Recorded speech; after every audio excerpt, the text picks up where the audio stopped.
नुपुर, एक बार फिर से स्वागत है आपका। जरा बताइए Q4 के नंबर्स जो आए हैं कैसे रहे हैं? बिल्कुल, कल तो कमजोरी वाले ही नंबर्स ज़्यादा आपको नजर आएंगे। BHEL अनुमान से कमजोर यहाँ पे क्वार्टर आते हुए दिखा है। एग्जीक्यूशन की यहाँ पे दिक्कत है। मार्जिन भी देखे तो थोड़े अनुमान से कम ही आपको आते हुए दिखेंगे। 11% का अनुमान था, सिर्फ 8% के आसपास मार्जिन आते हुए नजर आए। कैश फ्लो में दिक्कत है, PNL में दिक्कत है और एग्जीक्यूशन की दिक्कतें यहाँ पर जो है आज आपको जो स्टॉक मूवमेंट में भी देखने को मिल सकती है। तो नतीजे ओवरऑल यहाँ पे कमजोर आते हुए दिखे। PI इंडस्ट्रीज यहाँ पर भी मिला जुला क्वार्टर रहा है कंपनी की तरफ से।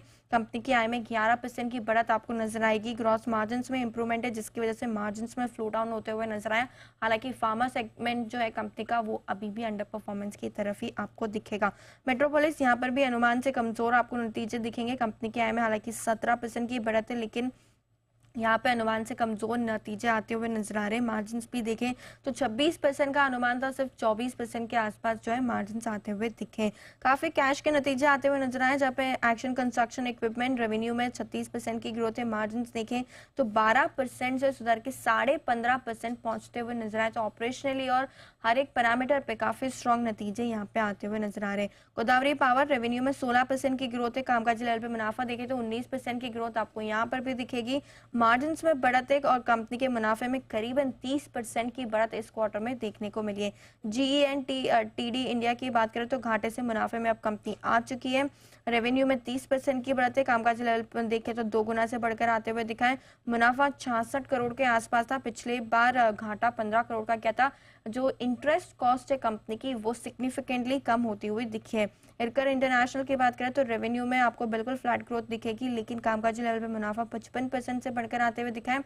मार्जिन में भी आपको सुधार होते हुए नजर आएगा।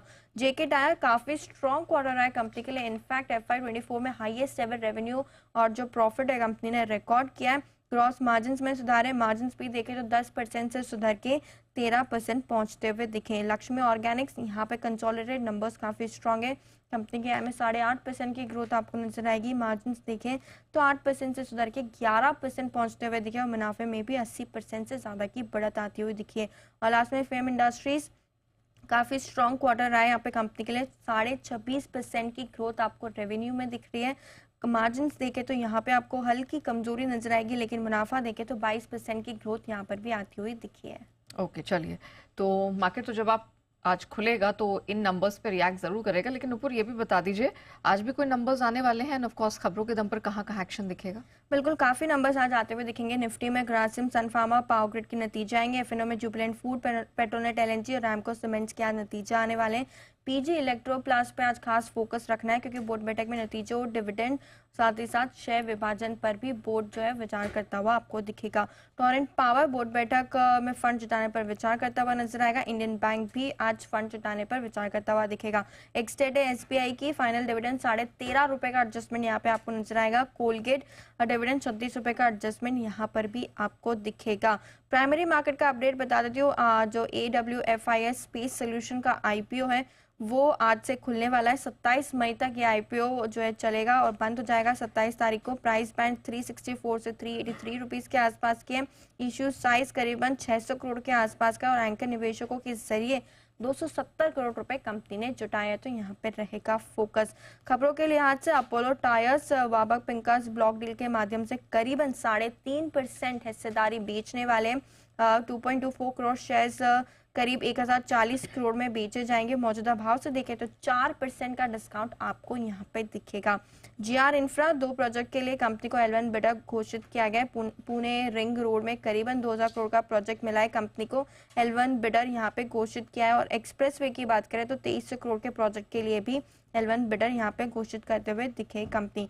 डॉक्टर रेड्डी सब्सिडरी के लाइसेंस का करार जो है वो कंपनी ने किया। AVTO3 के लिए कंपनी करार करती हुई नजर आ रही। US में एक्सक्लूसिव राइट्स कंपनी को अब यहाँ से मिलते हुए नजर आएंगे। एक और खबर है जहाँ पे HG इंफ्रा करीबन 4140 करोड़ के 2 EPC प्रोजेक्ट्स कंपनी को मिले, तो यहाँ पे फोकस रहेगा। दोनों प्रोजेक्ट नागपुर के Chandrapur access control supreme communication express से जुड़े हैं, तो यहाँ पे पॉजिटिव न्यूज आती हुई दिखी। और लास्ट में बल्क डील है एप्टस वैल्यू की, जहाँ पे public share holder SBI mutual fund ने करीबन 1.82 करोड़ शेयर खरीदे, 3.65% हिस्सेदारी खरीदी है। टोटल साइज देखे तो 660 करोड़ के आसपास की है।